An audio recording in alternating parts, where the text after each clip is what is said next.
when people accept you, love you, validate you just for who you are with all your faults. That is real success to me. And I think what success is definitely is not the belongings, and it's definitely not the fame, and it's not the job, and it's not the money. Certainly it's not. Success is when you are content with every single part of yourself. But now you do it from the inside out, and everything changes. All of a sudden, it's just not ambitious. You talk about meaning. You talk about purpose. You talk about, I know there is a reason why I'm here. I was very ill one day, couldn't even open my eyes, thought I was gonna die. Basically, this lady just left.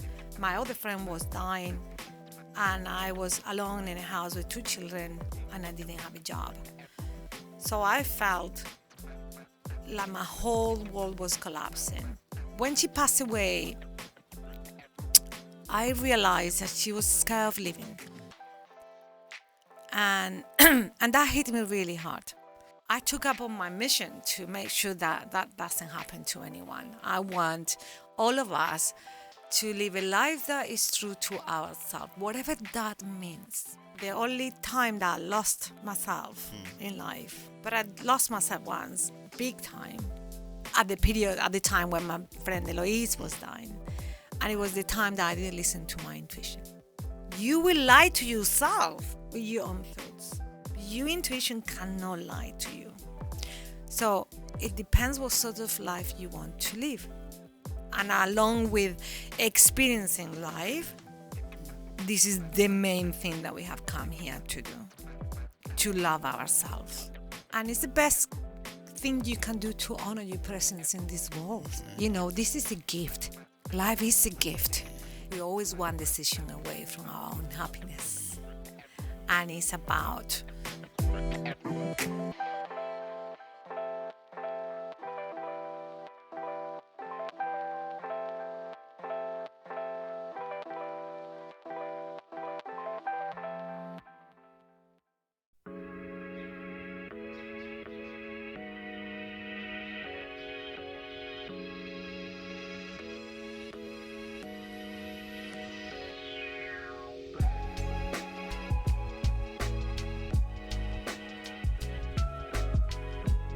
I'm on a mission to help the world to see success differently.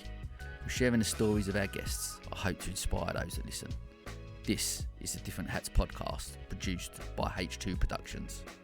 I hope you can join us on this journey.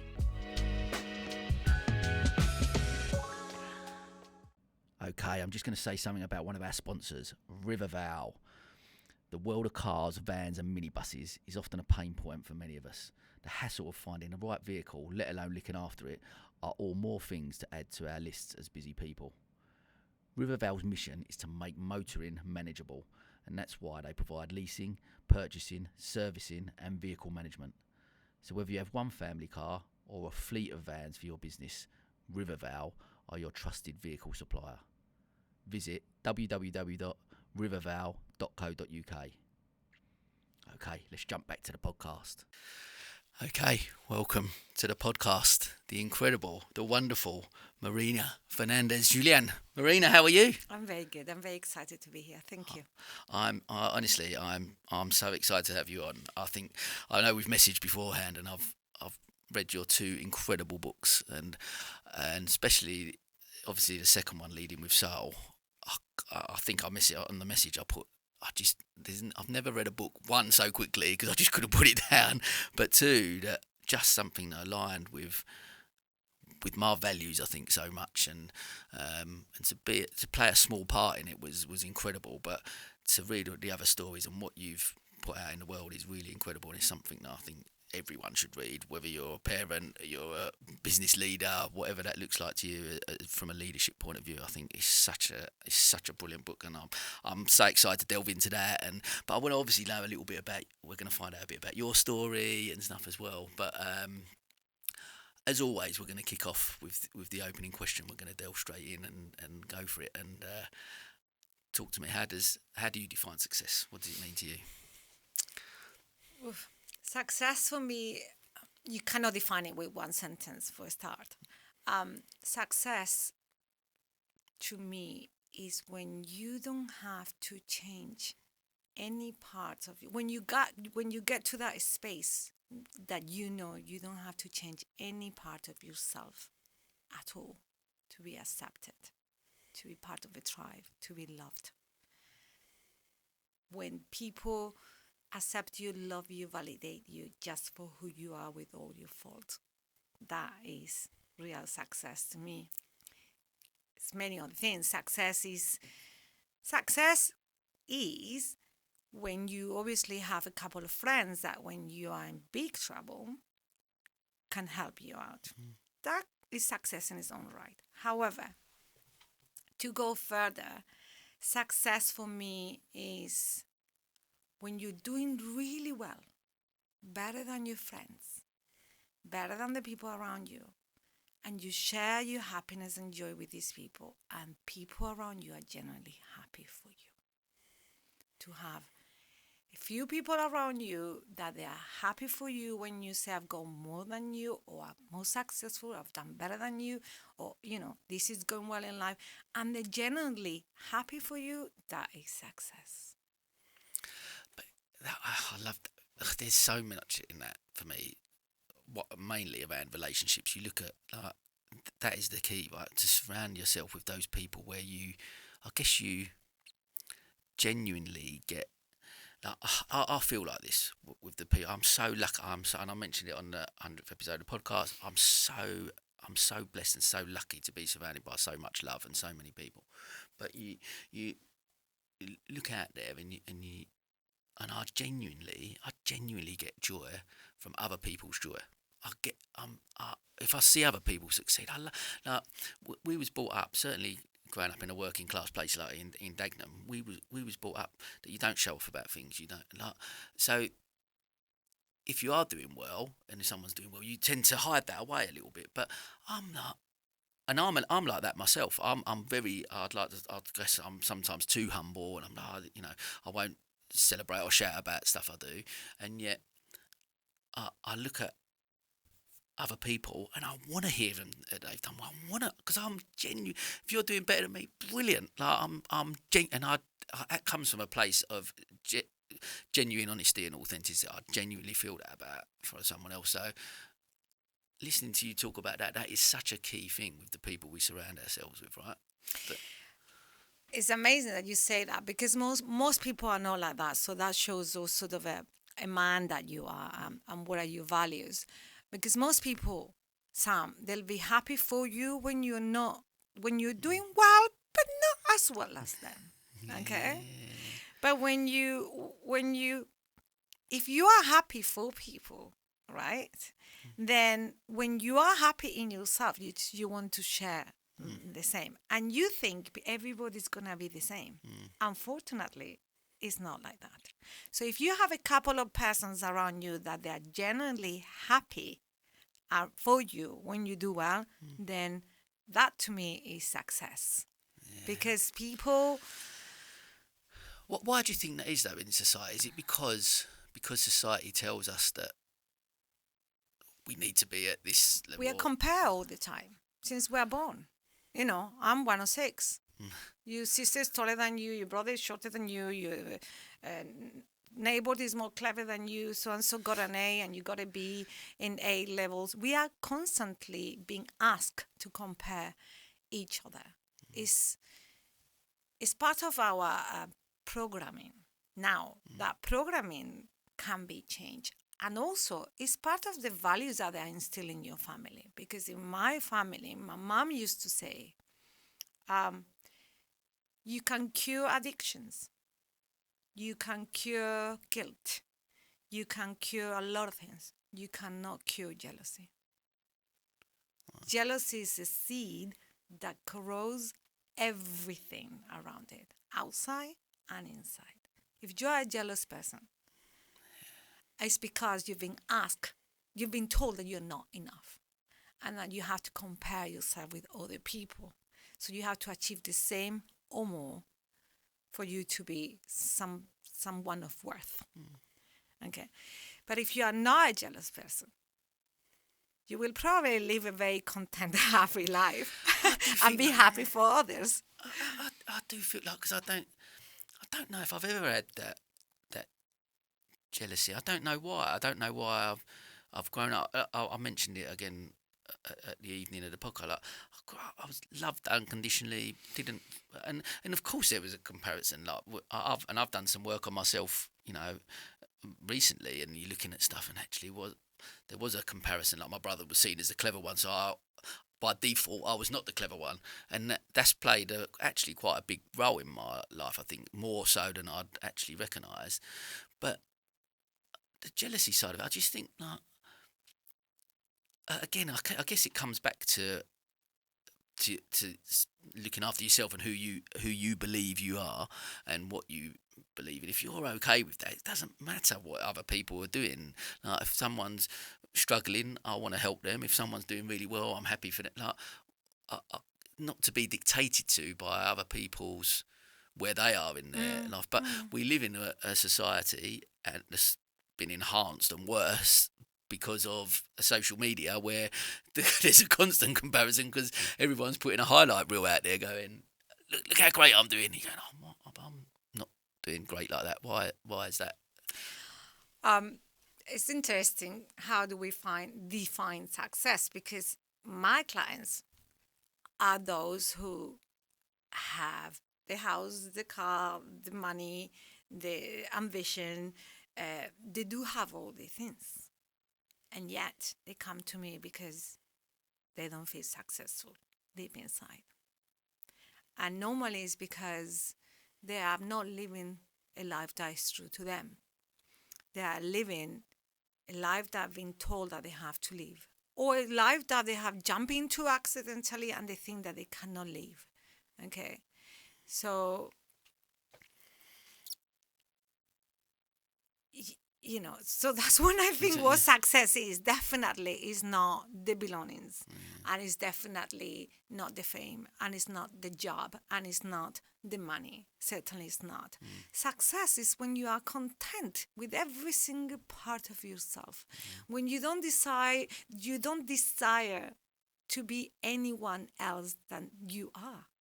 When you accept that you're not perfect, and that is okay. That you have fuck up many times, and that is okay because you are human, right? And that you don't have everything sorted, and that you don't know sometimes where you're going, and that is okay. And that, to me, is success. Because, and I'm basing myself on my clients' experiences. They have achieved, most of them, well, a lot of us would think the pinnacle of life. And they don't feel successful because they feel that they have imposter syndrome. They feel that they are not validated by their wives or their parents at the age of 55. And they've been sort of trying to achieve, they've been achieving many, many things just to get that validation from another human being. So they don't feel successful. Far from it. They feel lost because they feel like, what have I done with my life? I'm almost 60 and I'm still running around in circles looking for something that only us can give to ourselves. So to go back to it again and to redefine it again, I'll say is 3 things. One is to be content with every part of yourself, the good, the bad, and the ugly. 2 is to have people around you that they are genuinely happy for your happiness. Yes. Be happy with every part of yourself, not wishing to be anyone else. And surround yourself by people. Yeah, and yeah, not. Is that success is when you have come to that point in life that you look at your bum and say, my bum is being far too big of my life. And you know what? I love it. I don't want to change it. I don't want to change it. My hands are too big. Or somebody told me that they were too big. And I love them. I love them like that. And I don't want to change my wrinkles, and I don't want to change anything. That is, to me, is that moment when you just go, Because I guess you're right. That's that. Like, it's almost like you said. It's, as you're explaining it, it's almost like that relief, that freedom of just accepting everything about yourself. Because I think what come out of when I was trying to redefine it with the 100th episode, and one of the when we it, I came up with this collective. Definition.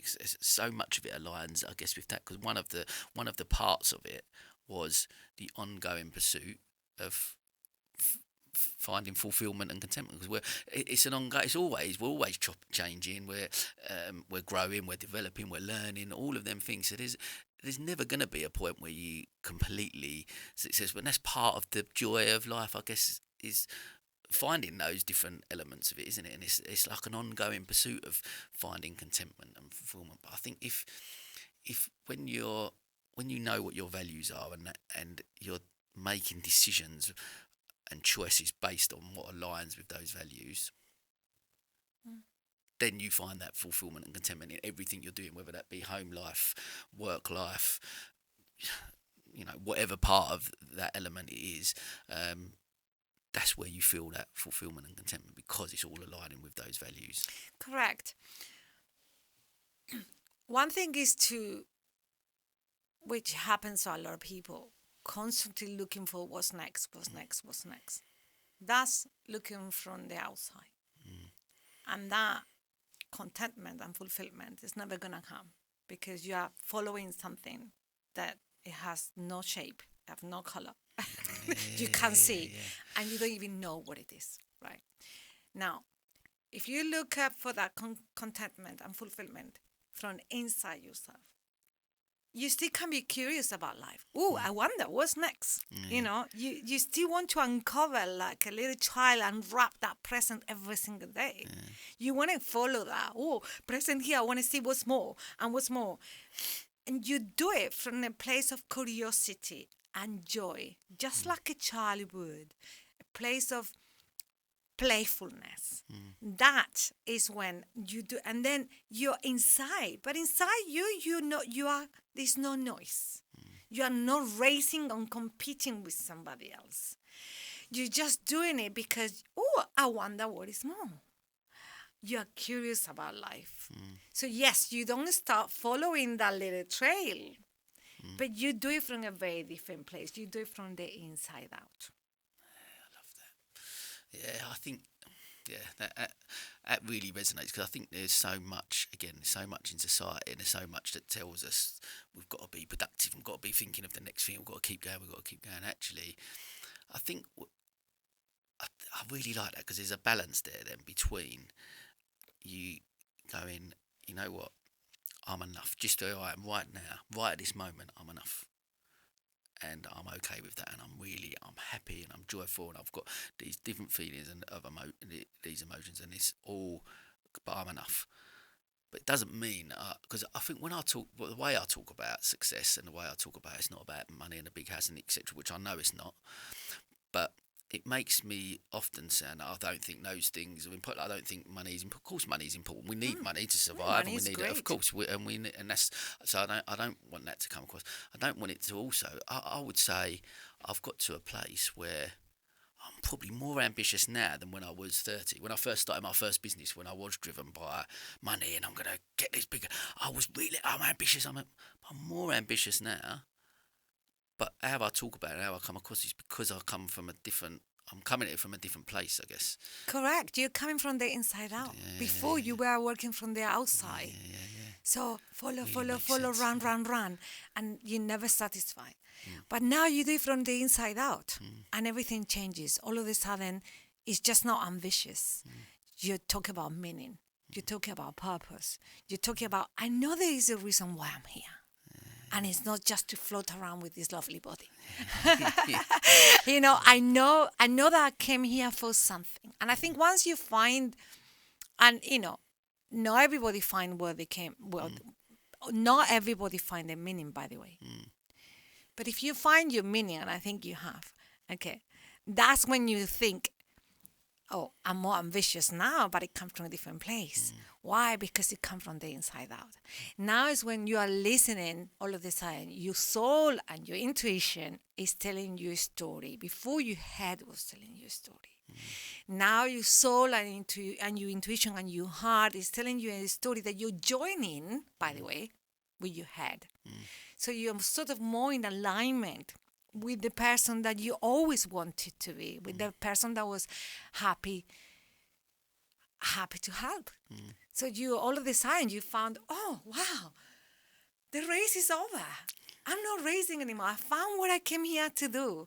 Now I'm just skipping along and having fun. And it comes from a different place. That's why you are ambitious, yes, in a different way.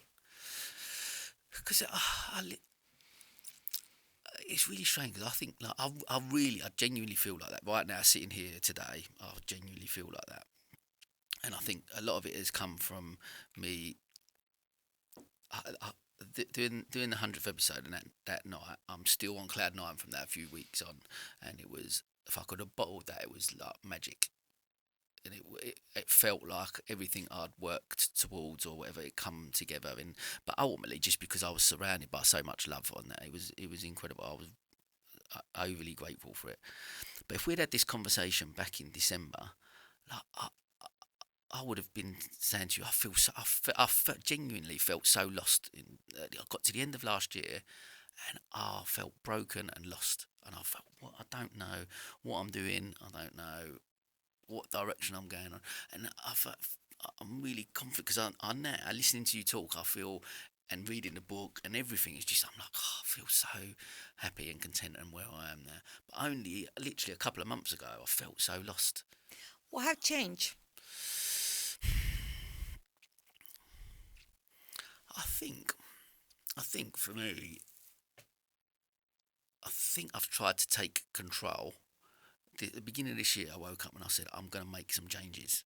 I've got to make some changes because with everything I'm doing, I've got to let go of some things. I've got to, whether that be relationships, whether that be in business, whatever it is, I've got to let go of some things, and I've got to focus on what aligns with where I am. And I think I'm trying to take control of it, because whereas I often get up and we wing it most days and we do this, and I've done that for a long period of time, and I think I got to the end of last year and I thought, I've just done the same things.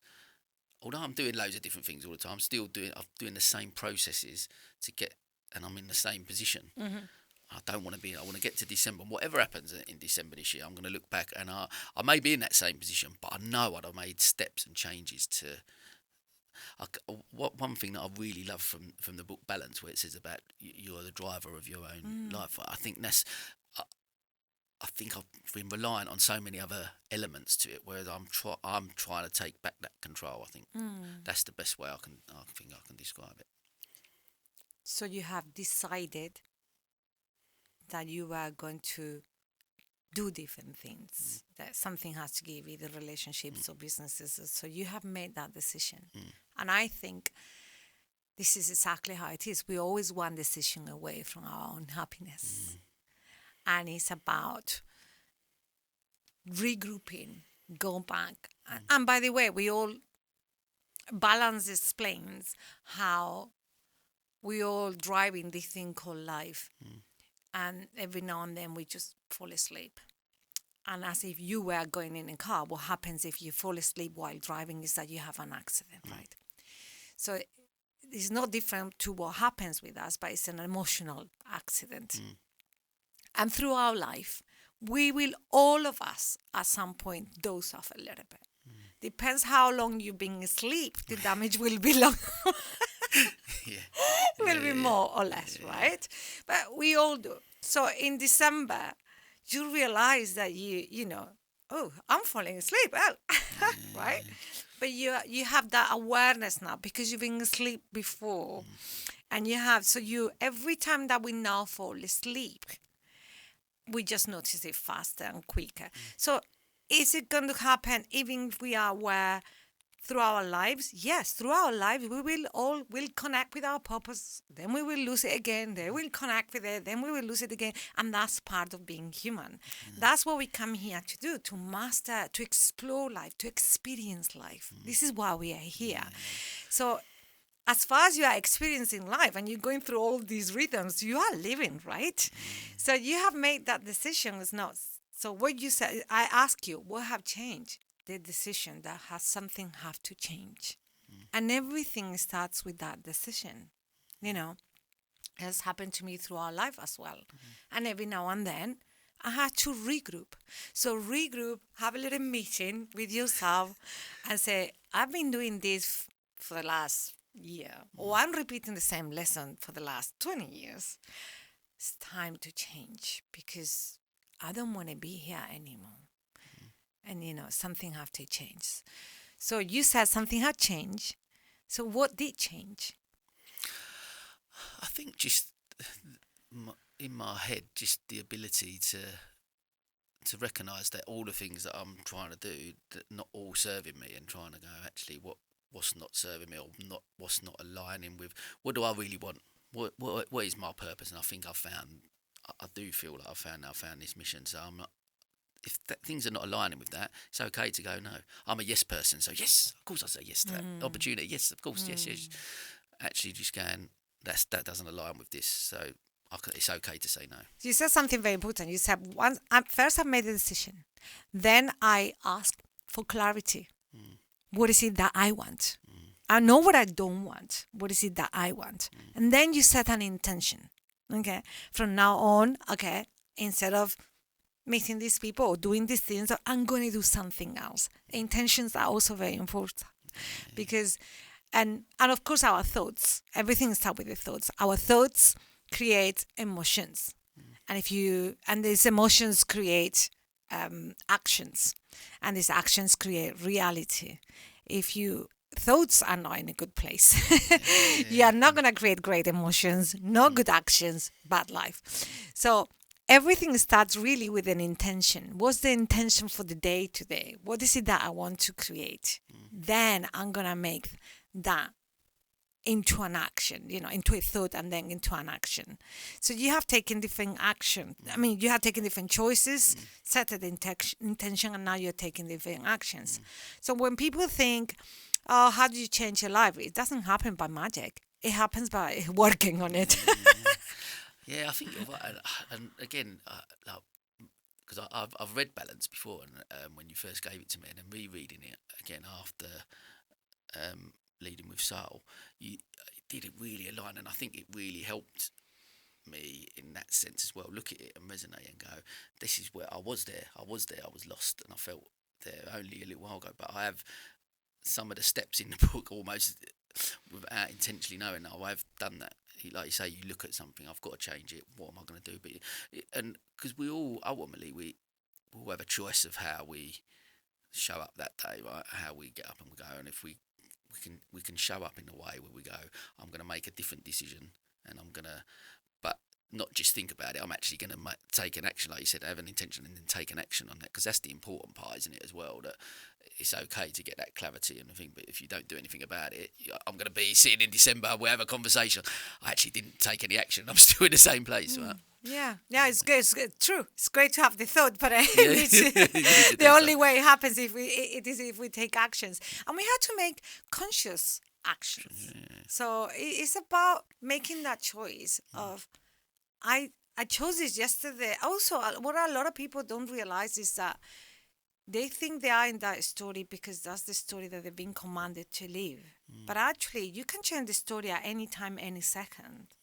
So, and you can change the thought at any second. So the fact that you did that yesterday or for the last 20 years, that doesn't mean you have to do it tomorrow. So it's about consciously choosing something else. It's about setting that conscious intention of, no, I'm going to choose to do something else.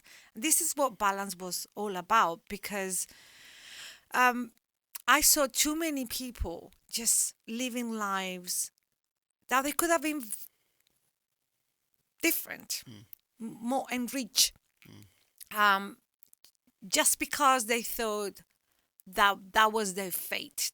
That they made the choice once, and that was it. You made your bed, you lay on it. You don't have to. You lay on it until you say, I don't want to lay on it anymore, right?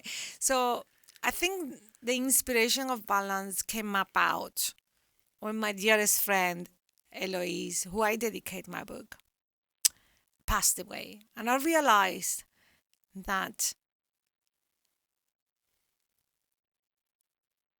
she she would always encourage me to do incredible things and be strong and very empowered woman and very confident. She was a motivator. She would encourage the women around her to be everything that later on I realized she wasn't. When she passed away, I realized that she was scared of living. And and that hit me really hard. Now her death hit me really hard, and at the same time I was going through something myself. I got lost, fell asleep in my emotional ride, and I was in a bad place. And I realized that we have to, and I don't say these words lightly. Have to. It's a word that I don't. We don't. Most of the time we don't have to think to the things, but we have to walk the talk. And she wasn't. And I realized that if I didn't wake up quickly, I would be next. And I didn't want that to happen.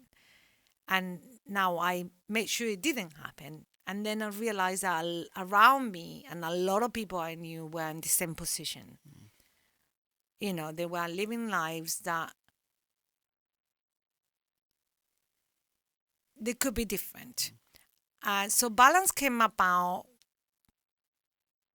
with the intention of telling people, what would you like your tombstone to read?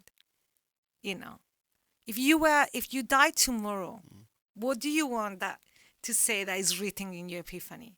She was almost happy, but she didn't have the guts to divorce her husband.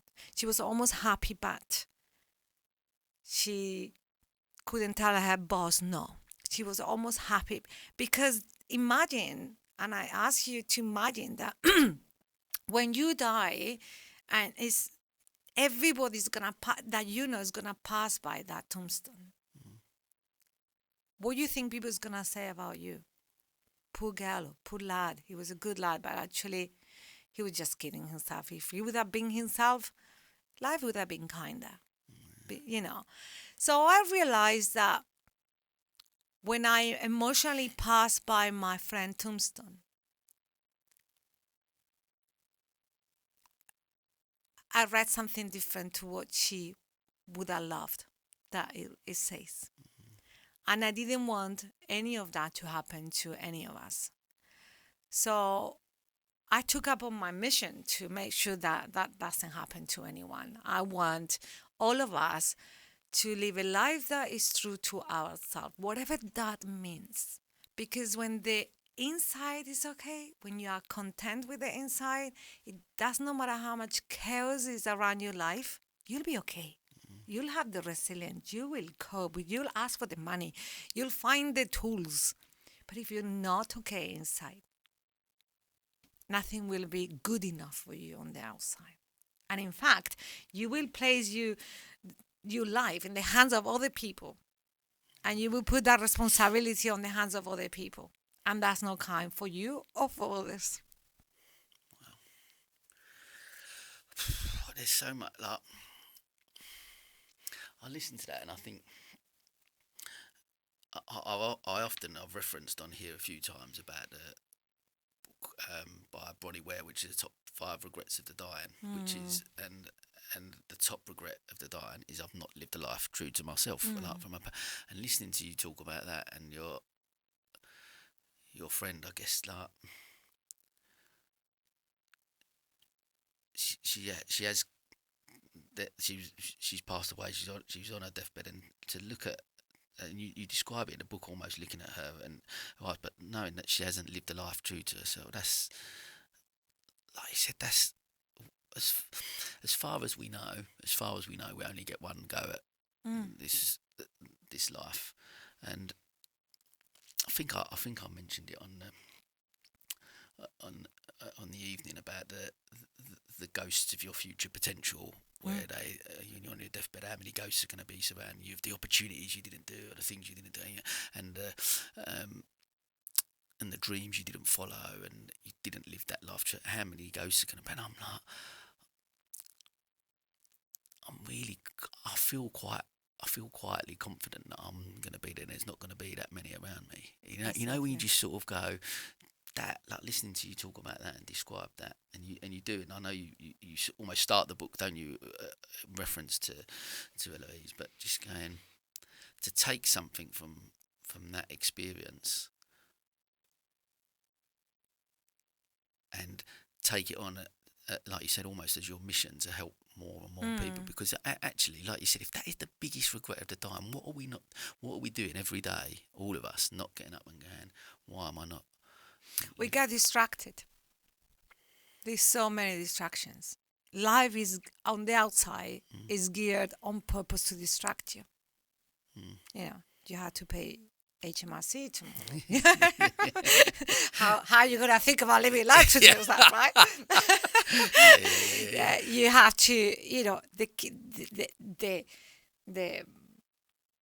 gift of life is to be able to find precisely that balance between, you know, all the things that are happening outside, you know, and living a joyful life. Because if not, life wins. You know, if not, you are not fulfilling your mission. We have come here to experience. And to experience means everything, you know, every emotion, every bad thing, every good thing, you know. To experience that we get parking tickets, and to experience that we had to pay HMRC, and to experience that sometimes something as silly as the cleaner let you down, you get upset. You know, we have come here to experience everything.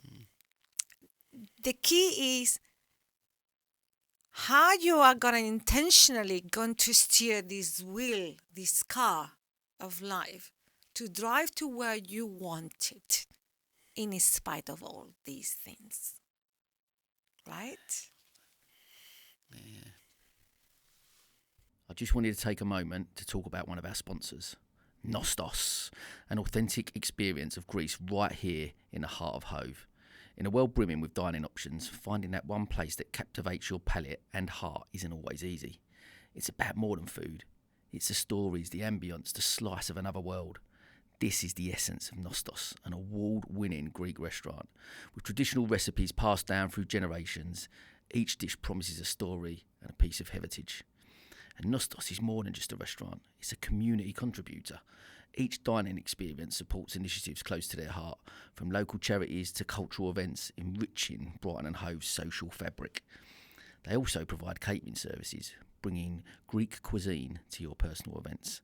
For a taste of Greece without leaving town, visit nostos-hove.co.uk. And when you do go, say Sam recommended the feta nests. Oh my God, they are amazing. I love it because the metaphor about driving the car is such a brilliant one, because you do. Life is like that. And even when you're driving a car and you get distracted, that's happening over there, or that's happening over. And that is what life's like. We do. We constantly, there's that constant distraction. I guess really I'd love to go back a little bit in your journey and your story, because that was obviously a pivotal moment for you when your friend That passed. moment changed my life. That moment, and the fact that I was going through something myself, and it hit me hard that I was gonna be next.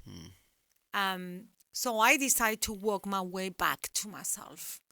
I lost my joy and zest for life, and because I got distracted, and I sort of fell asleep. So I decided that, plus the fact that my friend just died, made me realize that if I didn't wake up, I was gonna be next. So I made a commitment to forever be on the hands of the wheels of this car, not the passenger, not at the back, not at the boot, but be at the front and be the driver, and to always be very aware, because we all know handling a car is a responsibility. You cannot fall asleep.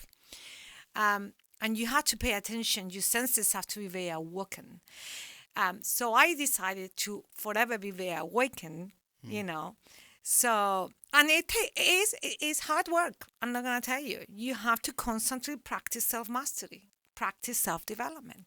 The good thing is, the more you practice self-development and self-mastery, the more the easier it becomes. It's a practice like everything. So you notice the triggers before. You notice, oh, I'm falling asleep again. And you notice it, and quickly you go back into that.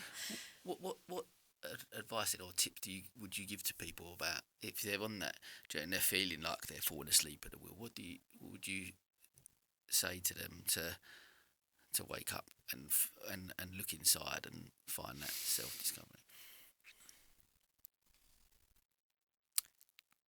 Call me. Perfect. And I'll leave the details in the show notes. I would say, in all fairness, I would say get into the hands of a professional. Why? Doing this by yourself is extremely tough. It's very hard. It's like learning to drive without an instructor. Can you learn to drive without an instructor? Yes, you can. However, why you gonna make your life so hard, right? So someone like me, and whoever professional you choose, is basically just the instructor that is telling you, no, don't waste, don't go here and there, don't waste so much time. Just follow this direction and not turn right and not turn left. So I would say get somebody that you can really be yourself, first of all. That's very important. Make sure that you are matched with that person. Doesn't matter how many degrees that person has. If you are not a good match, it won't work for you. And then be willing to roll up your sleeves and work. Be honest with yourself. Stop bullshitting yourself, You are not deceiving anyone other than yourself, right? So you have to come to terms with all your miseries, put it on the table, and say, here they are, and this it is. This is who I am.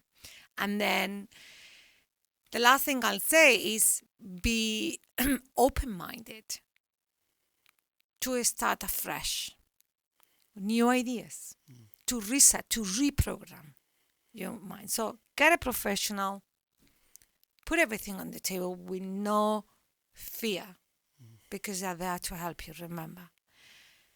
And then be willing to try different things. Be willing to put in practice. And be willing to roll up your sleeves and work. By the way, people think this is like a 6 weeks course. It's not. Yeah. I'm just telling everyone that think that. Yeah. It's not. It's a forever life commitment. Yeah. And that work, like to actually start to do, because I've only recently, I think, feel like I've started to go down that path and work on, actually look inside and work on myself more. It's hard work, isn't it? It's hard work, like, and I guess to get like open-mindedness, as you mentioned, and actually admitting to yourself that these are the flaws that you've got, and being brutally honest with yourself, and that's a tough thing to do. Yeah, but if you don't, you're not deceiving. You're not deceiving anyone but yourself. What is harder? Okay, to break out of jail, which is really hard, but to break out of jail and be free, or to be in jail forever, stuck in a box. What is harder? With no light. What is harder? You choose. Some people, they say, well, here they give me food and they give me water. I'd rather stay here. But for those of us who like freedom, and when I'm talking about freedom, is inner freedom. The capacity to, to be ourselves. You break any soul. You break anything. You break through anything. Because you have that urge. It's almost like an animal that feels caged and it has that urge to break through. So I think there are two kind of people. The ones that they choose to stay in jail, and that's fine. And the ones that they get to a point that they've been fighting with themselves so much that they go like, no, I might die on the way, but I need to break from jail. And I tell you what, it's worth it. It really is worth it. Because it leads us back then to that point that we made earlier about if you don't break out of it, you'll get to that deathbed and you'll look back and you go, why? What? And because that's the thing, we don't want to be lying there going, what if? Or what? Wonder if I'd have broke out of that cell, what would what could I have achieved, or what could I have accomplished, or where would I have been, or what joy could I experienced, or all of them things. And I guess Nobody regrets what they didn't do. And they came. Nobody regrets what they did and it came out wrong. They all regret what they didn't do. If you hear people who are dying, and from my clients' perspective as well, what they tell me is, I wish I would have done that. I wish I would have done the other. They never tell me, oh, I wish I wouldn't have done that. I know I made a lot of mistakes. We're here to make mistakes. We're here to experience. We're here to learn. But the ones that don't experience and they choose to stay in that cage are the ones that they never feel that they had a good ride for the money, if it makes sense. It's like I've got a lot of memory, a lot of metaphors in my head. So sometimes I think like we're in a theme park, and we have paid a ticket.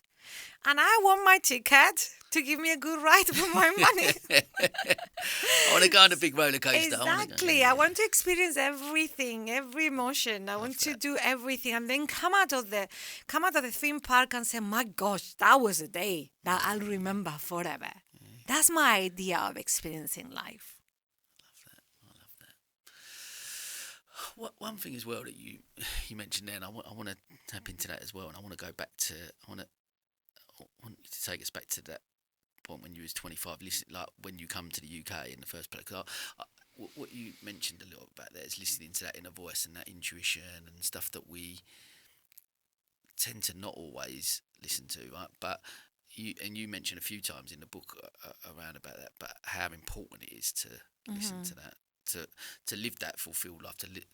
We've got to listen to our intuition. To just tell us a little bit about that period at 25, obviously moving to the UK for you, and not only that, I can say that the only time that I lost myself in life, because I've got things very clear, but I lost myself once, big time, at the time when my friend Eloise was dying, and it was the time that I didn't listen to my intuition. So I learned my lesson, and because my intuition had never let me down. So you said to talk about the period when I came to England, yeah? Yeah. Following my intuition. Wouldn't I have followed it, I wouldn't be here talking to you. Yeah. So I was back in Spain, working in a boutique. I've been working in boutique for many years by then.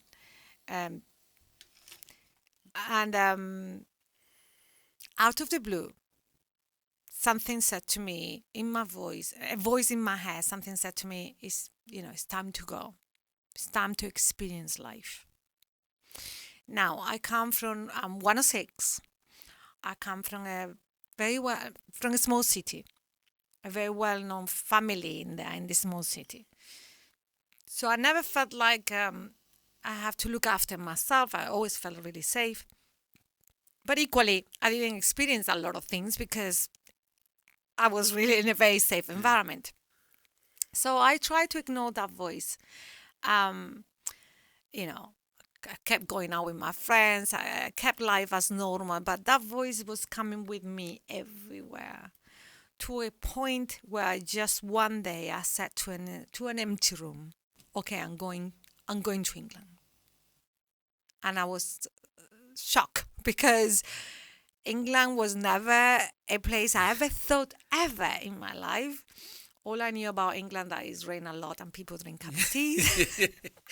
Why did you go here? Why would I go to a place that rains a lot? It doesn't make sense. And my friends, my very two good friends, my friend Eva and Christina, were living in London. That's the only thing I knew about England. And this voice just kept coming with me wherever I went. So I tried to ignore it for a little while, but it didn't happen. And I grew more and more dissatisfied with my life. That was the first time probably I was dissatisfied with my life. I was 25. until I made that decision in that empty room of saying, yes, okay, I'm going to England. I bought a ticket. Then I told my parents. What was their reaction to that? Everybody was shocked. They could not comprehend. Why? What happened? What have we done wrong? Always trying to... um, uh, what happened? And nothing was happening. Nothing was happening. At that time, I had a car, I had a horse. I was living in a lovely place with my parents. I was spending all my wages in clothes and drinks and going out. It was happy times. But something was urging me to go. And so I listened. I bought a ticket, came to London to visit my friends. That was the intention. One-way ticket, by the way. Couldn't speak a word of English. And I stayed in London for a little bit. And then, 3 months later, I was like, okay, would it be nice if I speak English when I go back? I'm going to stay a little bit longer. And a year and a half later, you realize you have been with the Spanish people all the time and you can't speak a word of English. And you think, oh, I don't like this weather. And, I don't like this place. I want to go back home. So all of a sudden, again, I hear another voice. Time to move. Time to experience. So I say, okay, time to move. Time to experience, Marina. Just follow that voice. And I said to myself, before going back to Spain, experience England, go and visit some places. It'll be a shame not to. So a friend of mine told me, go to Victoria Station, all the trains depart from there. So there I went with a little rucksack for 3 days, and I saw a lady at the ticket office that said in front of me, 1 single ticket to Brighton, please. And the next thing that came out of my mouth was, 1 single ticket to Brighton, please. Thank God it wasn't Coventry or something like that, because it could have happened. You picked a good place. This is how I ended up in Brighton. Now, as much as I didn't like London, clearly, because I was living like a student. London now, I appreciate it in a different way. When I came to Brighton, I have this energy as I came outside the train station, down Queen's Road, down the road, could see the sea, and I had this energy coming that was like something like I've never experienced before. Never. And I said in that moment, and then in Queen's Road, walking down the street, I'm going to live in here. Wow. And then, of course, I had my head telling me, what? You're crazy. How are you going to live here? Your parents are going to kill you. And then the person that worries, oh, but you don't have a job and you're going to go alone. How are you going to do this? And I had many internal voices going around, but then I had this voice that commanded me from the inside out that said, trust me, I've got this. And I felt this, the way intuition feels and it is true, is because there's no doubt. And you feel so calm and you sort of grow. It's like you grow in yourself. You grow tall and strong. And you feel safe and at peace. And all of a sudden, all that noise I had disappeared. And it was just like that. Calm. And I knew that was, again, the voice of my intuition. Of course, that was 1999. We are in 2025. And now, looking back, I know this is exactly what I came here to do. I have to come to England, break from Spain, come to England. London was just the first stop. I got to Brighton. I met my husband a week later, I think, and wouldn't have followed my intuition. I wouldn't have experienced the wonderful life I had. I have a wonderful life. I have problems like everybody else. And like I said, after that, I had a little episode where I fell asleep, writing this live. However, I now know from many other times I follow my intuition, that your intuition is there to serve you and to assist you, and it will never ever fail you. What happens is we are so conditioned and programmed to listen to the outside. We never give ourselves the chance to listen to the inside. But if we only did listen to the inside, my gosh, we have the most incredible navigation system inside ourselves. We do.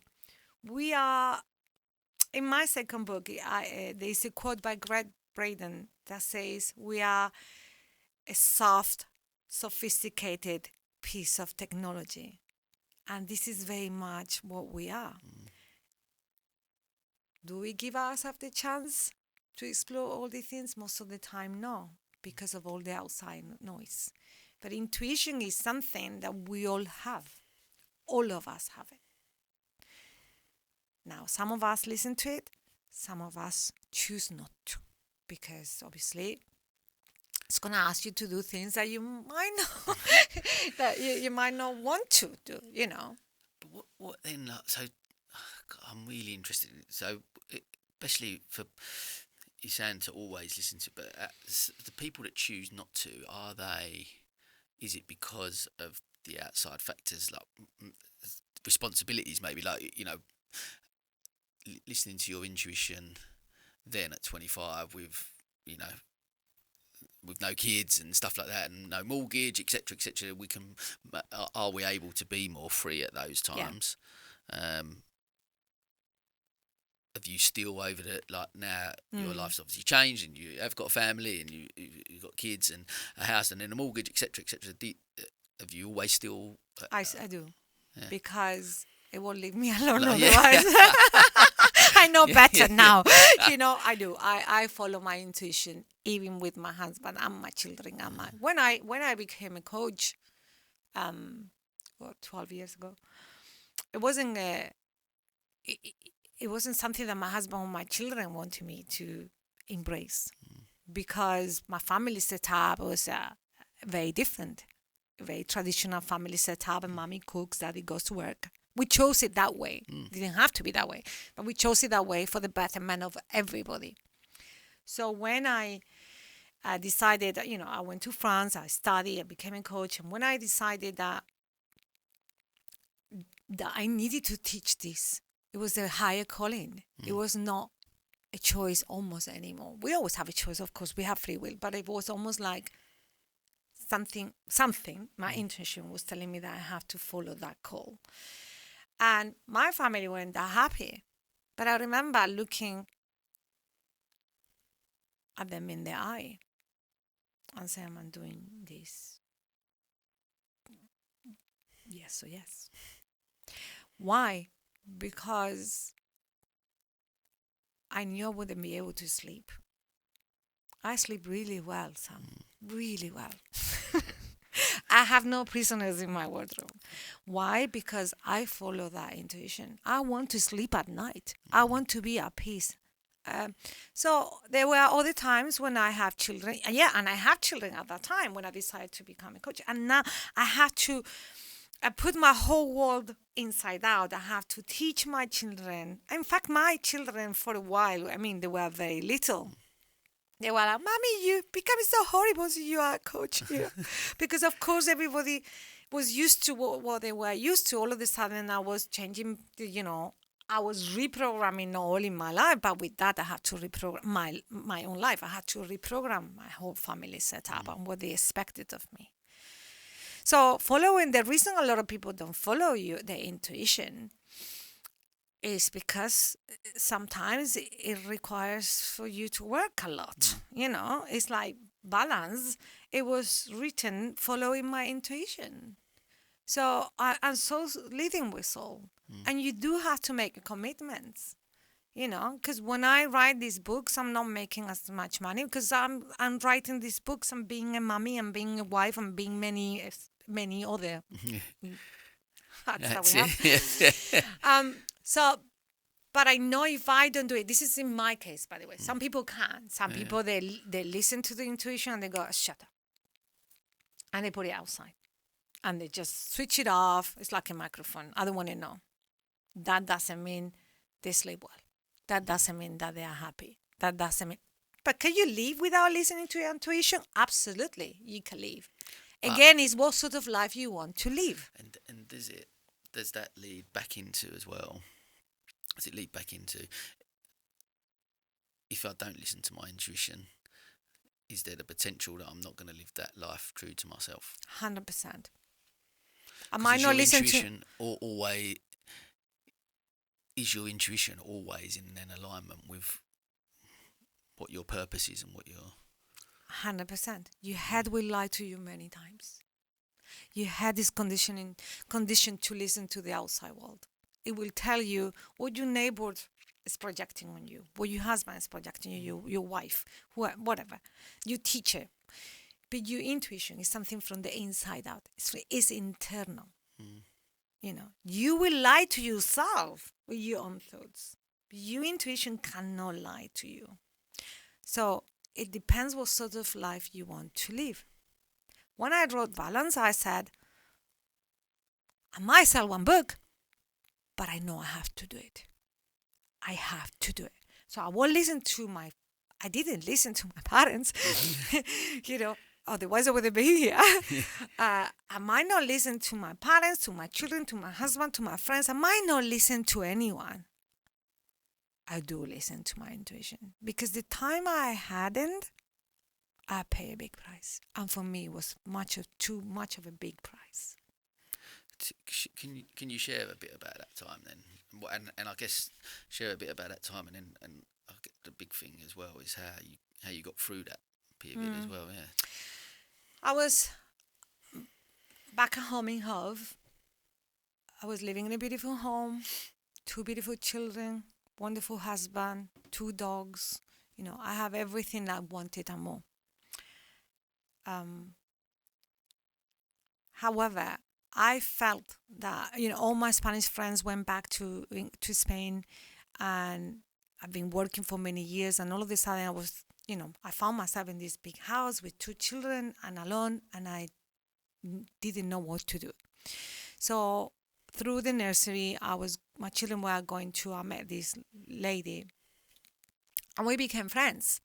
We became very good friends. She became like my sister, the auntie to my children, that sort of thing. And I gave her the love, the time, the affection. I gave her my everything. Looking back now, I realize that I gave her everything that should have been given to myself, which is that love, that respect, that time, that playfulness. All that I gave it to her. To tell you a long story short, at the same time that my friend Eloise was dying, so I couldn't tell my friend what was happening to me. My friend sort of stopped talking to me with no reason. And for months and months and months, she would not tell me what happened. So, of course, in your head, you go, what have I done? Have I upset her? What's happening? And about 5 months later, she came home and she said to me something very silly about our little girls. Our little girls were in year 2. And basically, she used our daughters for her own means of teaching me. She didn't need me anymore. Now I know that she's done this with many other people.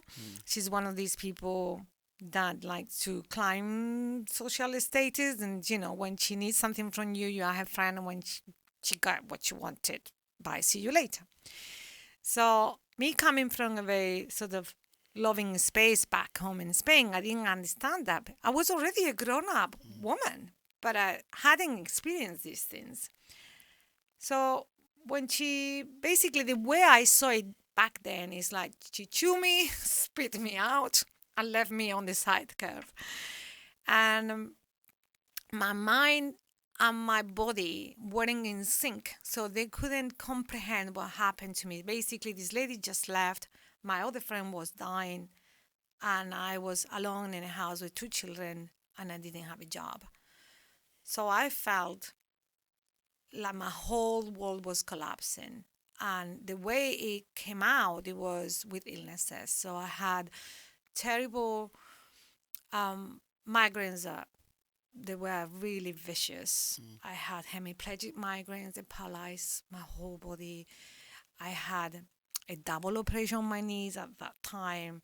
I had carpal tunnel syndrome. My children would fall from my hands. Everything would fall from my hands. I had Helicobacter pylori. My hair was falling. Hyperactive thyroid. Everything at the same time. And what is interesting about this story is that my intuition, when I befriended this lady, kept telling me, no. And I was like, what are you talking about? I am lonely. I want to have fun. I want to go to parties. I want to, have friends at home. I want to be with somebody. I'm not listening to you. And I didn't listen. My intuition kept telling me, this is not the right person for you. This is not the right experiences for you. We weren't doing anything bad, by the way, but we were living very superficially, having a lot of parties, going to each other's houses and, normal things. But I knew that wasn't what I was meant to be walking, who I'm meant to be with. It wasn't a very positive person.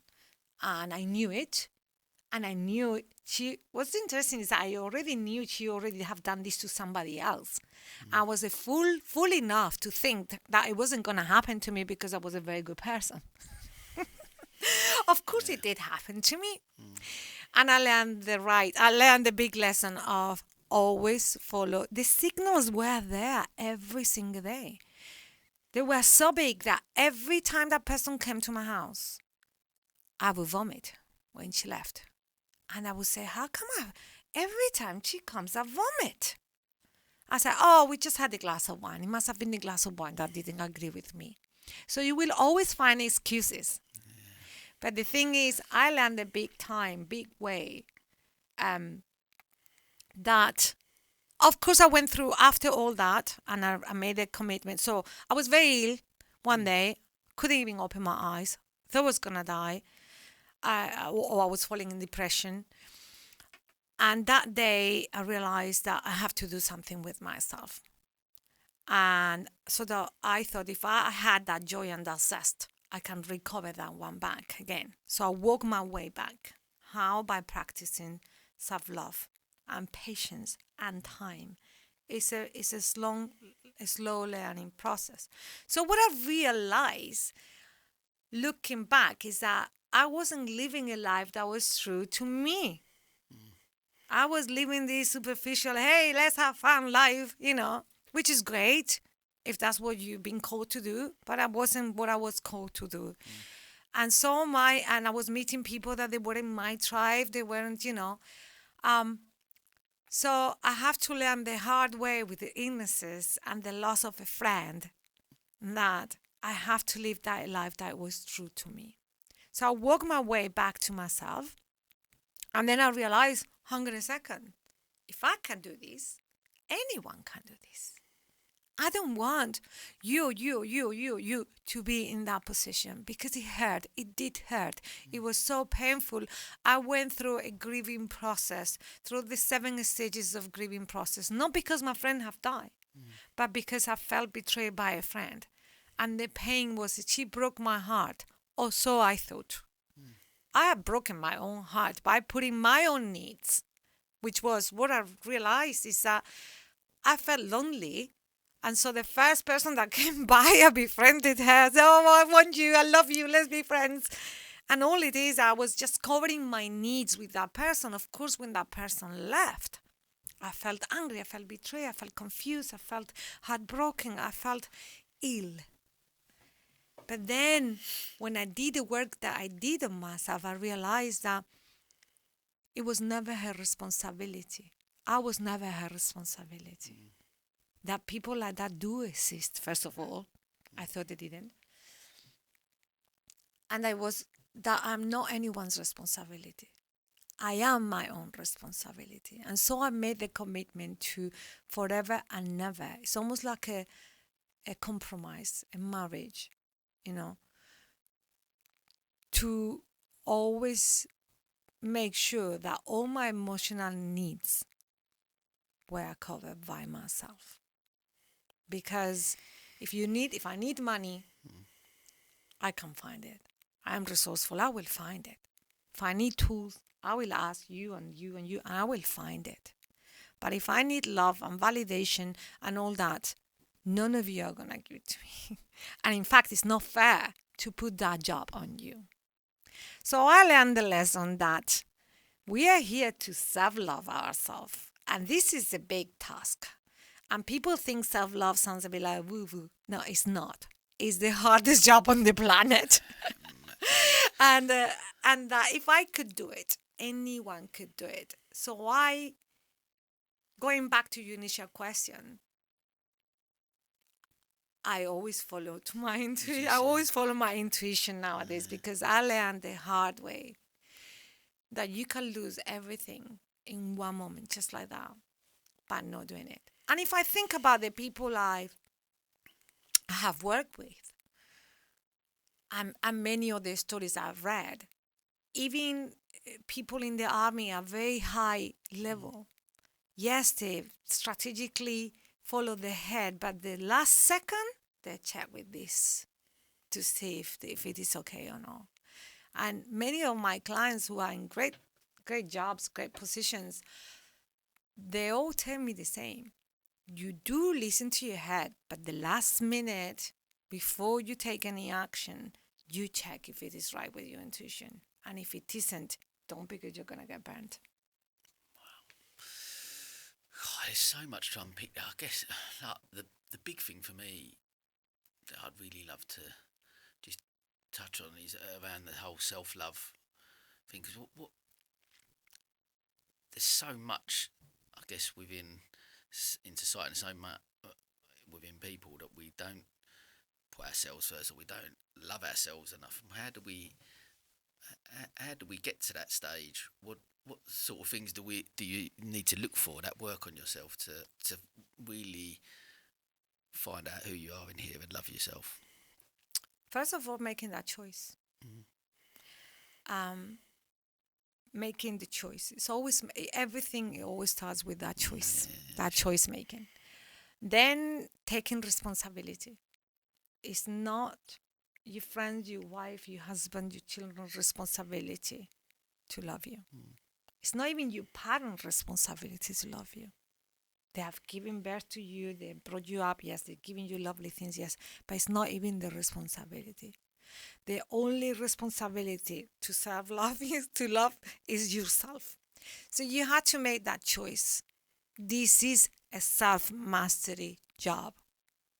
And along with experiencing life, this is the main thing that we have come here to do, to love ourselves. And I think a lot of people will tell you the same, that they have already gone through through the almost the end. How do you do it? First, you make the choice. Then, commitment. Commitment. It's a big commitment. But you are married. I am married. It's a big commitment, right? You have children. I have children. It's a big commitment, right? So if I can commit to feed my children every day, I can commit to feed myself every day. Years ago, I didn't understand this concept of put yourself, your mask first. I was like, how ridiculous. How can you put your... Now I do. Because when I went through that period, I was very ill. But I didn't tell anyone, by the way. People saw me looking fantastic. But inside, I was dying. I was grieving. I was in pieces. I was heartbroken. My whole world has collapsed. But I realized that if I didn't put my own mask, if I didn't start that job of self-loving, my children wouldn't see me at the following month. And I was going to leave 2 children behind. I needed my husband, I needed my parents. And I owe it to them to do that work for me, So it is a commitment. So then you think, it's hard work, it's a commitment. Yeah, but if you feed your children, you can feed yourself. If you feed your husband, you can feed yourself. So feed yourself. Now I understand that if I'm well, they will be well. And it's the best thing that I've ever done in my life. And in fact, thank you to that person that came and did, that awoken me, really. because thanks to that person, I am who I am today. And wouldn't have that happen, I still probably would be that sort of sleepwalking. So, in fact, I wish I would have started earlier, because I can see now how the work on self love and self mastery of my emotions and my identity and my values and self mastery, really, self leadership, how that work is rubbing on my children. My children were little, but I wish I would have started earlier, but because by then I already damaged them for sure. You know, the older things you say, I'm never going to tell my children these things, and you see yourself doing and saying these things. So what self-love taught me is how to speak to myself differently, and then how to speak to them differently. So my vocabulary have changed. The way I perceive life and things and people and jobs and everything had changed. And because of that, I perceive everything with the eyes of love, right? So before that, I would have spoken, and I did. I spoken to my children. I was nervous. I was stressed out. I was looking for a purpose. I didn't have purpose. I was like all the time rushing my children. I remember I needed to have a purpose.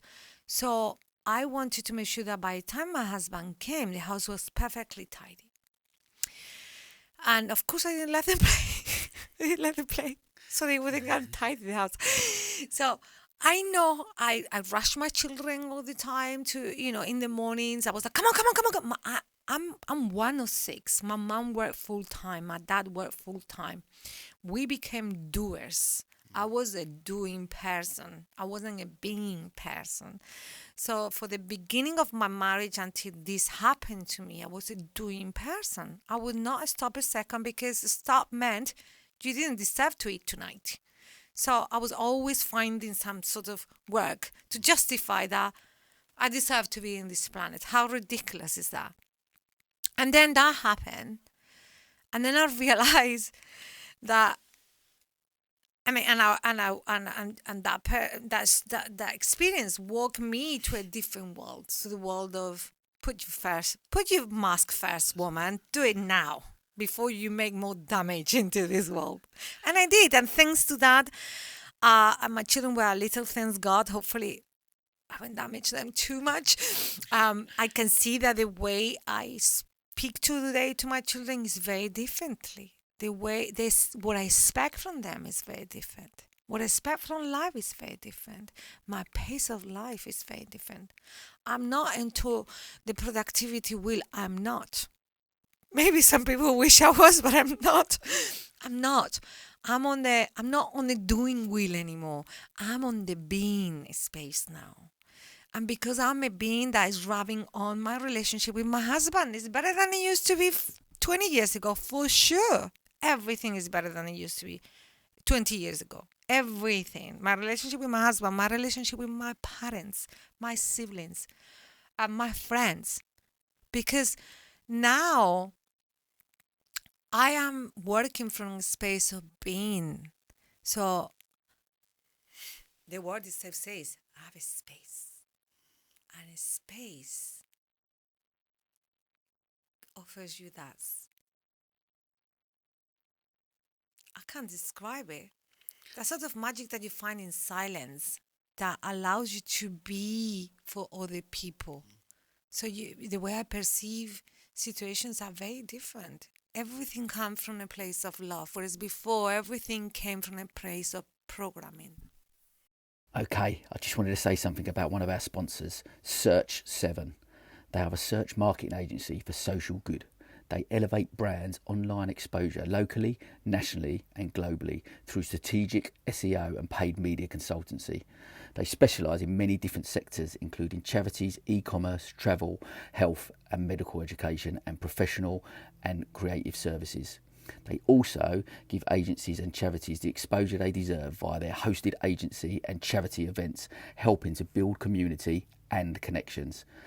Their pledge is the inspiration behind their name. Since they started in 2011, they have pledged to give back 7% of their profits to charity. This has become a minimum of 7% each year, with their current fundraising surpassing £150,000 in support of 63 charities. Their latest campaign, #Share177k, aims to raise £177,000 by the end of 2026 to mark their 15th birthday. It's a pleasure to have them as part of the Series 7 of the podcast. I'm delighted. Thanks so much for your support. What I take from that, what I love about it is actually, and I know I've used this phrase a lot. That's why we're here, to love and be loved, right? So, but actually, listening to what you're saying, you can really truly love someone else. You can really truly love your husband. Really truly love your kids. Once you've 100%. when you love yourself more than anyone, and you look after yourself, and you really truly love yourself, 100%. you can, the love that you can give to other people. And that's what I'm such a big person. I mentioned about relationships, and I'm always fortunate and grateful for the amount of wonderful. It's what got me through my darkest time. The fact that I'm surrounded by so much love. But actually, there's still the work. I know how much love I've got to give to this world. It sounds a bit woo-woo and all that, but I believe that's why we're here. I believe that we're here to love and be loved, right? So, but actually, I feel that there's more love I can give.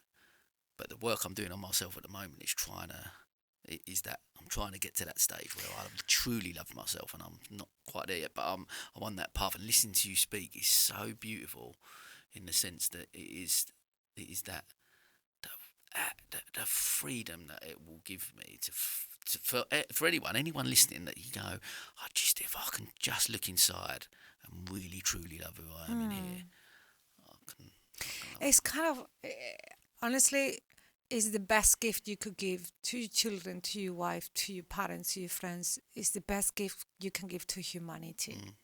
And it's the best thing you can do to honor your presence in this world. This is a gift. Life is a gift.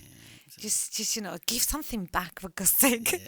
When people say, no, I love her, but I can't love myself. Sorry. You cannot. In NLP we learn that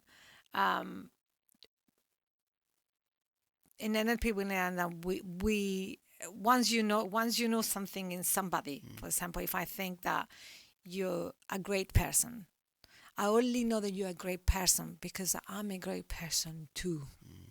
You cannot know what you don't have in you, right? So let's cultivate all these things that we want to have, that we want to receive. If you want to be respected, respect yourself. If you want to be honored, honor yourself. If you want to embrace other people, to embrace, to embrace vulnerability, embrace it in yourself. Let's go through every single bullet point that we see in other people, or we say we accept in other people, and accept it and do it to ourselves. And it's true. Once you, and I'm not saying I'm there, by the way, this is it's a an working ongoing process. This is a forever process, but I'm way much better than I used to be. And because of that, I can see is I'm leaving an impact on my children and in everyone that I speak, and it's wonderful. And that's when you are on the right track, How to self-love yourself is a different story. It's going to take patience, determination, conscious choices every single day. What would you like? How to do it is, imagine that you are your own child. What would you give to your child? Respect, love, attention. Give that all to yourself. Because that's the thing as well, isn't it? It's that story. Sometimes it's the story and the narrative we talk, our self-talk, what we tell ourselves, is not the same. Like if I'm talking about myself in a negative connotation, in a negative way, someone will go, what are you talking about? You're not like that. And if someone was telling me that, and they're going, I'm down about this, or I'm not this because I'm failing this, what are you talking about? And you lift them people up, don't you? But it's so much more difficult to do that to ourselves, isn't it? We don't do that often to ourselves. We tell ourselves we've got this parrot on here telling us, no, you're not that good at that, you're a failure at this, or da, da, da, da. And we sometimes buy into that and leave it. It's almost, like you said, it's tapping into that heart and the self-talk. I wouldn't talk to someone else like that, and I won't allow myself to talk to myself like that. I think that's the balance and the key to it. You do that with tools as well. So at the beginning, you talk to yourself badly and other people nicely. And eventually, obviously, the end game is that you talk to everyone nicely, yourself and other people. And you can put a lot of strategies in place, like you could use mantras, that you could use mirror work. There's a lot of things that you could do. However, doing these things alone is difficult. That's why I always say, get a professional. Hold the hand of somebody. A professional is not going to tell you anything that you don't know, by the way, already. The different thing is that we like to do things in two or in bunches. We are social animals. We humans like to do things with other people. So what holding the hand of another person is going to do is going to give you that strength when you feel weak sometimes. And also it's going to help you to stop going round too many roundabouts that are unnecessary. So you sort of cut the time that's going to take for you to self-love. And then, of course, use a lot of strategies. There's everything from reading books to listen to lectures to using mantras, meditating, talking to yourself the way you would love to be talked. And also to acknowledge and understand, because I hear to a lot of my clients that at the beginning when they come, to acknowledge and understand that words are very, very, very powerful. Oh no, I love myself, but I don't like my nose. Words are very powerful, so be careful what you're telling yourself, because it will happen, right? So you always start at the beginning. In the Bible, like they say, at the beginning was the word, and it was the word. Everything starts with a word. So first thing I suggest you do, even before you get to get the help of a person, is to start changing the way you speak to yourself. That's how it starts. Then get the help of a person. Put a lot of strategies in place. Then a lot of commitment. And like the gym, it's a muscle, right? You have to work on that muscle. And the more you go to the gym, the better that muscle. And then one day you start noticing that all of a sudden you are not impatient anymore. And all of a sudden you notice that you're very kind when you speak to everybody. And it's that the incremental things, It's the little things that they adapt, they compound. And before you know, you look back and you are not the same person. So it's not as difficult as it looks. It might be difficult at the beginning when you think, okay, but it's like at the start of any business, you need to put strategies in place. After that, it's a slow walking journey around the park rather than sprinting the gym, after a while. But just walk every day, and you walk every day, and before you know, you've done 100 miles and you haven't even noticed it. And it's about that. Never stop walking on that journey. I love that. And it is, like you say, it's an ongoing percent. I guess this leads us on a little bit to, you talked about how the communication to your kids, even the communication with your husband as well, and other people and family and stuff around it. And I guess because so much of what we talked about today aligns so much with and we're talk about this now briefly, but about leading with soul, and actually all that you spoke about is how we become soulful leaders, right? Correct. I think that's what I loved about both books, and going back and rereading Balance, actually, how much they align, in the sense that actually what so much of what we talked about today, and I will ask you this question as well, because I do want you just to define this for us, but what makes a soulful leader? Tell me what makes us up, because I think listening to what you've spoke about will align so much with how I feel that the answer will come across, because of reading the book and aligning with those values and that self-love and all of them things that we've spoke about over the thing will describe that. But what does, as we talk about the book, tell me what So does it sound for? a leader is someone who guide people into a great outcome, right? He's the torch for the people, and the people would sort of follow.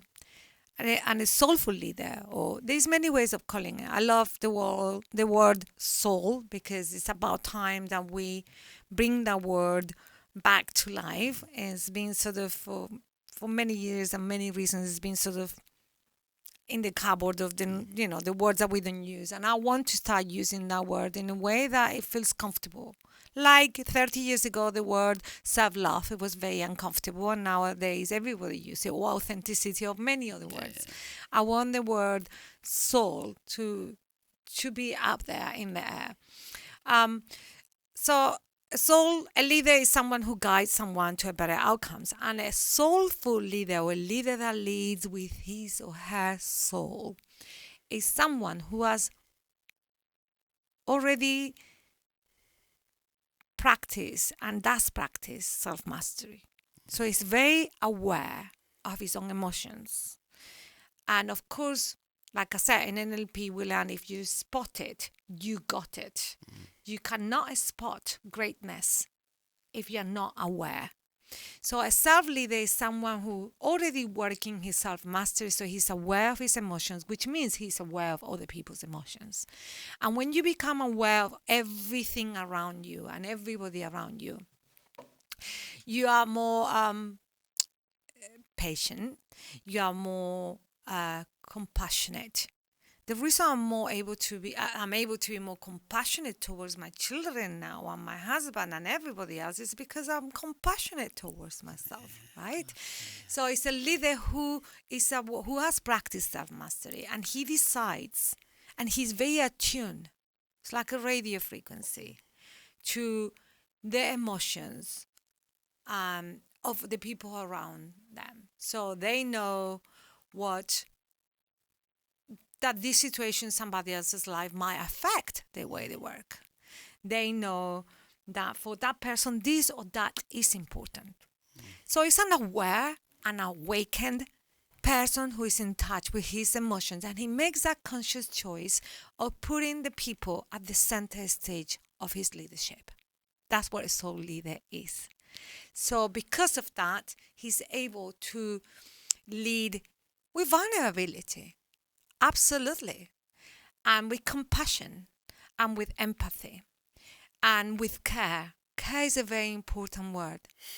I think it was Dominic Mock in my book, who is, excuse me, the headmaster of Health Point College, who said, I really love that quote, leaders, they're really, they are these people that they're really, and he meant it. He said it like that. There are people that they really, really care for those they lead.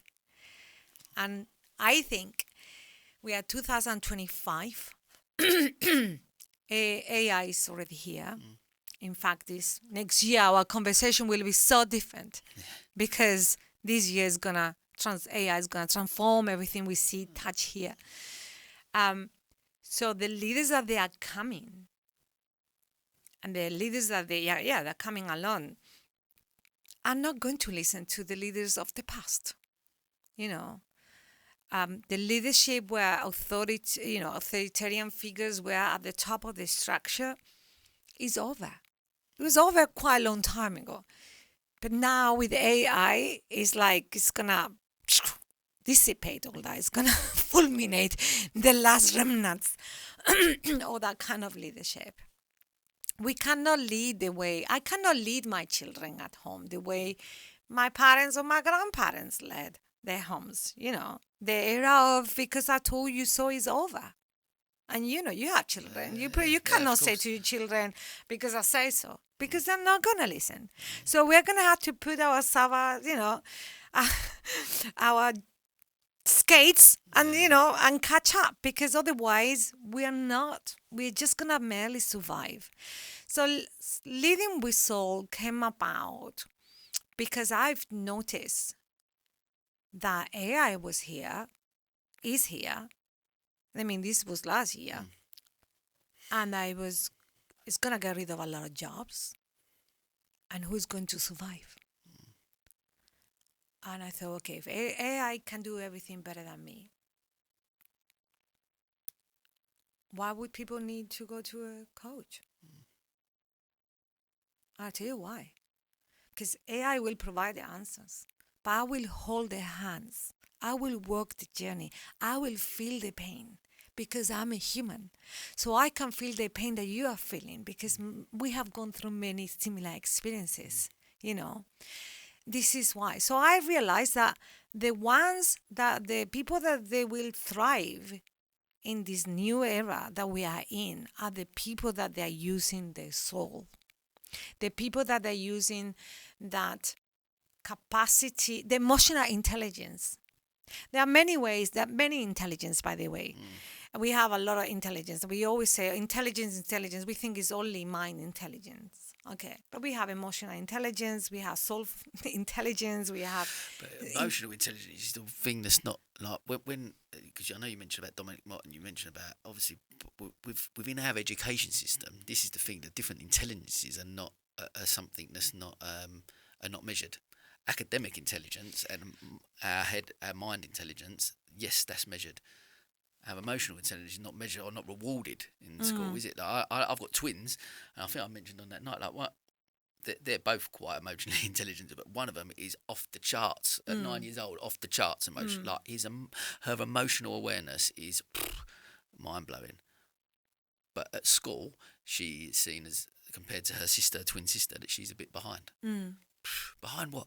Behind the measure in which they're measuring it based on that. And what I loved about Dominic in the book, especially from an educator point of view, and a headmaster, is that from her peer point, is that they're trying to lead in a different way, right? They're trying to measure in a different way, and that is game changing for me, I think. Education, the way it is done today, we all know, is obsolete. Yeah. Thankfully, there is a new breed of leaders in education that I hope that are changing a lot of things. This is still a long way to go. However, I believe in humans. I believe that we have the power to create whatever that we are determined to create. Yeah. The thing is, how important is this to us?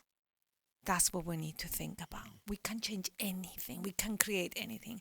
How important is this to us? I chose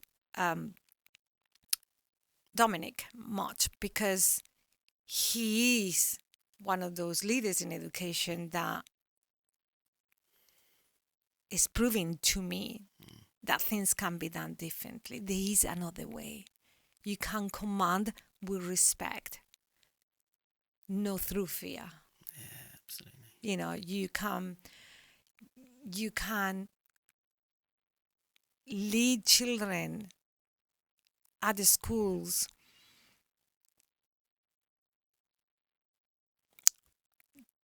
hand in heart.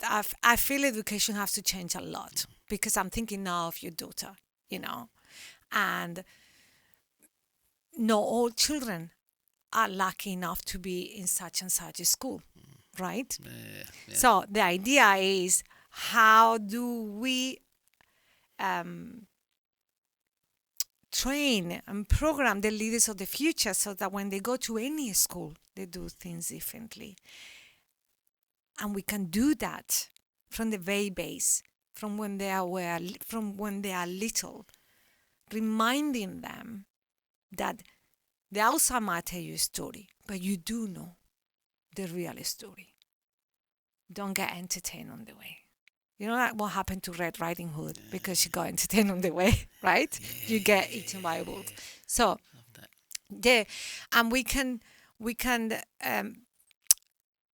My idea is to create the new generation, the new leaders that are gonna be in the schools, you know, and in every school, leaders that they give as much as importance to this intelligence, to the mind intelligence, as they do to the other types of intelligence. When they see a sensitive child and it doesn't come out as weak, you know, the opposite. you know. But that's good, and I completely agree with you. But it's got to change across the board, isn't it? It's got to change across the board, and this is and from the top right down to the bottom. And what does it start from? Again, everything comes back for me almost to this measure of success, in the sense that because even when we go back to school, we're measured at the success of a child. So you go into school at a young age. Like, I got a call 2 years ago. I got this call. 7 years old they were. She's a bit behind. She's 7 years old, and you're measuring because she hasn't grasped mathematics in the way you're teaching her, like that she's a mathematician, and she hasn't grasped it in the way she's labelled it immediately at this point that she's not intelligent. And that's the message she's got, that she's a failure and she's not successful. From that young age, she'll come home to us and she will get a different message. But that's got to come from, and that's where the narrative and the stories and the messages that go right from parents, how we're leading as parents, right down to when they come into schools, that the teachers are buying into that well, and we're not. There's not this linear, archaic way of learning, and that's got to change at the whole capacity.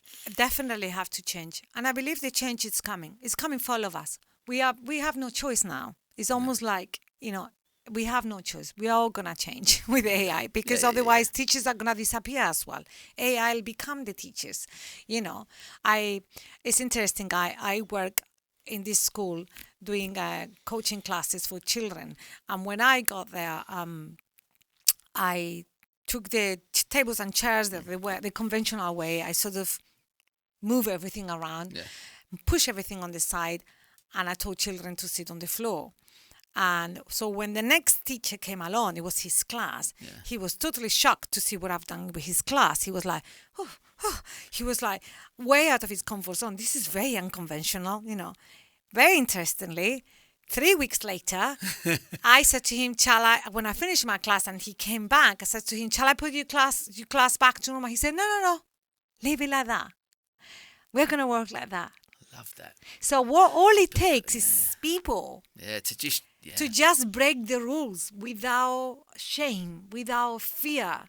Like I said, outside was telling me, leave the tables and chairs as they were. But my inside was telling me, no, put the children to work on the floor. So let's change these things. And it takes disruptors. But I do believe in disruptors, the powers of disruptors. And disruptors are coming. They're definitely coming. So I know education has to change. It will change. One of them already doing it is Dominic. I'm so happy that I was able to have that conversation with. One of them is you, the way, you perceive and do things. Francesca, Dr. Sarin, she's amazing. Her story is amazing. Incredible. There's so many stories in that book that prove that it can be done at every level of life. Yes, I noticed that so while I was contemplating all these ideas of who's going to survive in the new era, I thought, okay, the leaders who already lead with their soul. These are the people that they add something different. These are the ones that will stay. The rest, AI will do the job. And I noticed that I was very fortunate, obviously, because I attract that sort of people, because I already work on all my things, that around me there was a group of people that I knew. One is yourself. That they were already practicing that kind of leadership that I liked the world to be in, that I liked that they were a group of people, a group of leaders. They were practicing these things, this soulful leadership. They were leading with their soul. And I wanted to know so I decided to interview them to know what was different from one another. What was the recipe? In NLP, always we learn how to model people and what's the recipe of things so we can model these recipes. So what was the recipes to see if I could model that so I can thrive too, right? What's the recipe that you all have so everybody that reads this book can thrive? So when I noticed that when I interview all of you, is that you all have many things in common. And that was the recipe. The recipe was people is at the center of whatever they do. They really care. They are compassionate. They have empathy for one another. They are in touch with their emotions. They have gone through things in life that taught them lessons and that taught them to self-correct in one way or another. And that's very valuable. The scars in people are very valuable because they teach you a lot. They make you a more valuable human, at least. Bruno said it, didn't he, brilliantly? He said it, I think, in the book and as well in the podcast, that a broken human being. Oh, I fell in love with him. When I heard that podcast, I knew I had to interview him. I fell in love with talking to all of you, really. But that line, I was like, yes, I need to interview that person. A broken human being is more beautiful than a human being that's never suffered. And absolutely. It just yes. Like that, yeah, it's amazing. So that's what I did. I had a lot of these thoughts came into my mind. Oh my gosh, AI is taking over. This is humanity's moment to do something differently. Otherwise, we are gonna go. What can we do? Oh, let's use something that AI hasn't got, which is what, Marina? It's a soul, right? The soul is our essence. What is the soul? The seat of our intuition is the seat. Is our essence of human. It's the human essence. And I noticed people were already doing that. So bingo, I don't even have to create anything new. I could just observe these people, and then I realized that all of you got things in common. So I wanted to interview all of you, put it in a book, and at the end tell you, look, guys, this is a recipe. Let's all of us follow it. So we not only survive in the era of AI, we thrive because we humans need that connection. Connection is the only thing that AI is not gonna it's not gonna be able. AI is gonna appear very emotional, by the way. A lot of people will fall in love with AI, undoubtedly. But if I give you a hug, you're gonna feel something. And AI can give me a hug, And when we're sitting here, and I can be talking with an AI forever, but it's that look and that you and I we have right now, that glimpse in the eyes that we go, yes, we got this, we know. that AI can do that for us. We need that human connection. AI is going to make our life super easy. It's going to be amazing. I love AI. But be careful. With everything good comes a responsibility. But that human connection that we are creating, AI can't create that. So I thought, okay, who could take responsibility? Who could pass this message? Leaders. I cannot ask the children to pass this message. Less the ones that they are top of education, sport, businesses. Take the lead and tell everybody, people, like Barbara Streisand said, people who need people are the luckiest people of all. Because, you know what, we already have a pandemic of mental health. Wait until a couple of years' time. This is going to be crazy. So, and there is something that can be done. And what can be done is to remember when we are taking over technology, which we will, who you are, what's important to you, why you are an emotional being, how it's important to feel emotion. And people say, yeah, but the things that you talk about cannot be measured. No, they cannot. And that's the beauty of it. You cannot measure how much you love your children or love your parents, can you? And it's quite amazing, right? Yeah. And we do the impossible. For example, we women, we give birth, for God's sake. Because, the most you cannot measure when you see a sunset, what that sunset made you feel. And yet the most incredible things that are the things that we witness that can't be measured. And humans thrive on that. And that's why I interview all of you, because I want people to remember that hug, what makes you feel. Oh, it's just so beautiful. Because reading it, and listening to you talk and describe it there brilliantly was because that's like, and the great thing about the book as well is that you're acknowledging how brilliant AI is. You acknowledge that in the book. It's a brilliant tool, and it is a brilliant tool. There's no question about. And I work with people on it. Gareth and Mary Kemp, brilliant in that space, absolutely incredible. But even those people who are in that space and they're working in AI, they still spoke about it in the way of going exactly that. It is a brilliant tool that we can use, as the book describes. It's a brilliant tool, but it is never, and it will never replace this human connection that I'll get sitting opposite someone, looking in their eyes and having a conversation on this level.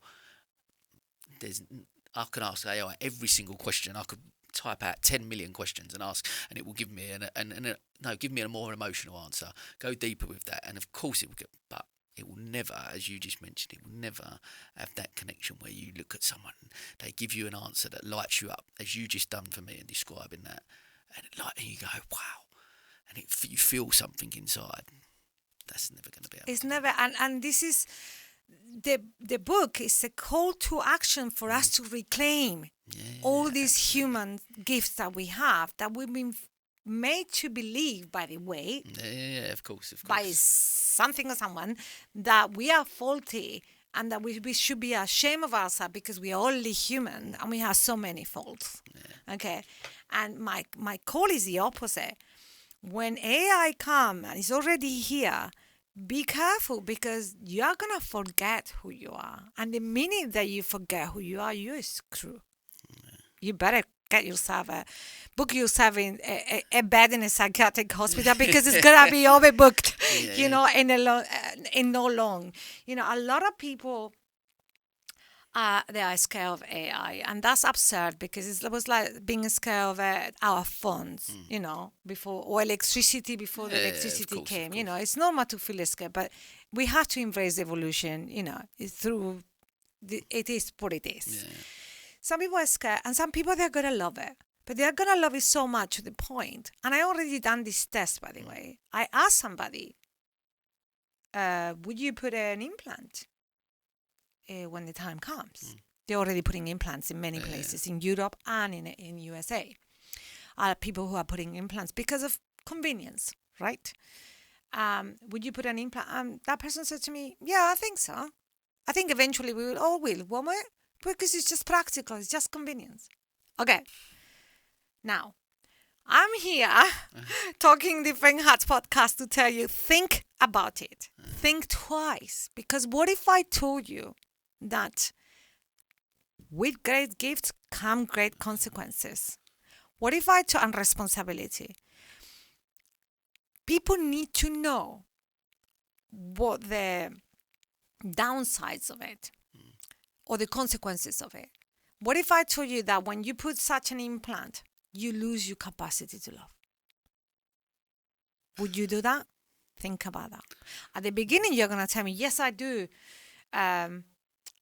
Or people will say, no, I won't put an implant. And then I tell you, well, but Sam, now you are working with 3 colleagues and they are more productive than you. There'll be a lot of temptations. They are going to be more productive. They're going to sell way more than you. You're going to be at the back at the queue. Would you put an implant? You might say, oh my gosh, yeah. Young people the generation coming, I need to put an implant because everybody's going to be so productive. I won't be productive. And I'm saying, do or don't. I don't, it's up to you. However, remember that it comes with certain consequences. What if you lose the capacity to love? What if you lose the capacity to feel? What if you lose the capacity to cry, to feel the emotions, to connect with one another? These goosebumps that you get when something happens, when you see a sunset, when you smell, this feeling that you get when you smell the head of a just born baby, because it was just like an explosion of love everywhere. Whatever that makes you happy. What if you lose all these gifts? Would you still put an implant? That's what you need to think. So whatever you choose, you do it consciously. Wow. Marina, I don't know. Listen, firstly, well, before we come towards the end, buy the book, everybody. It is absolutely off the scale. Honestly, it is. I can't recommend it enough. It was brilliant. It was absolutely brilliant. So thank you for putting this out in the world. Honestly, it's something that we need. People need to read, and we need to lead in this way. And like you said, otherwise, there are some consequences to if we don't. But listen, I could sit. We're gonna have to do a part 2 because there's more and more. I could sit and chat with you and talk with you about this. There's so much, but amazing. Thank you so much. You're welcome. Yeah, I'm honestly blown away by the book. Like I said, I don't think I've ever read a book that's aligned so much with my own values, and actually, but just at a time where we need this change and we need to be made aware of what's coming, and embrace those changes, but actually looking at things from a different place. And I think, but both books I'd recommend people reading in balance as well, because they intertwine our line so much with the values and so much around self-love and self-care. There's so much to take away from it. So thank you for your time and your openness, honesty, vulnerability, everything that comes with it. You're Thank you. a beautiful human being, and You make it very easy. Thank you very much. It was a great pleasure. Yeah, and I tell everyone, please read the book. Absolutely. The time is now. In 6 months' time, in 1 year time, life will be very different. And so we don't want to get lost on the way. So this is just a call to action to reclaim our humanity and our capacity to connect with one another. What a perfect way to finish. Thank you very much. Buy the book, everybody. And that, as they say, is a wrap.